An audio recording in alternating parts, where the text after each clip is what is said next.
the most spectacular case of someone digging their own grave in real time while you sat across from them and said absolutely nothing. I had been department lead for 8 months when Renee filed the complaint.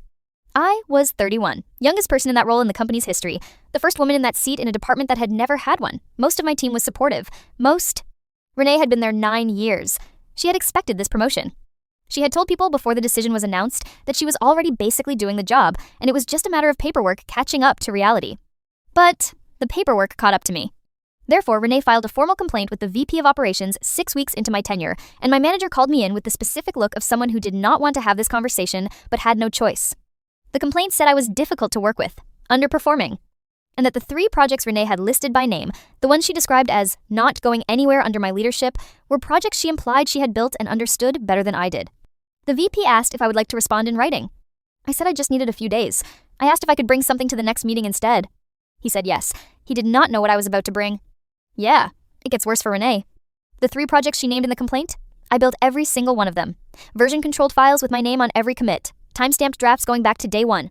Client feedback emails that referenced my specific contributions by name. But it gets better. I cross-reference her 9 years of project records against the department's performance before and after my 8 months in the role. Delivery rate was up 31%. Client satisfaction scores had improved across every account she had mentioned. Therefore, I spent 4 days building a 12-page document. Not emotional, not defensive. Just dates, outcomes, version histories, and client feedback organized so cleanly that every page answers the complaint before the next one begins. I bring the document to the VP on a Tuesday morning. I place it on the table, I sit down, I fold my hands. I don't say anything about Renee, not one word. I simply say, I thought it would be easier to let the data respond. He reads for 11 minutes without looking up. Then he closes the document, looks at me, and says, Is there anything else you'd like to add?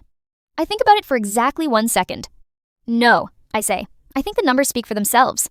He agrees. Renee was moved to a different department 2 weeks later. Her new manager described her institutional knowledge, I later heard, as interesting but difficult to apply. I have been in my role for 2.5 years. The department has never hit its targets faster. The 12-page document is framed on the wall of my home office. I look at it sometimes, not with anger, just with the quiet satisfaction of someone who let the data do the talking,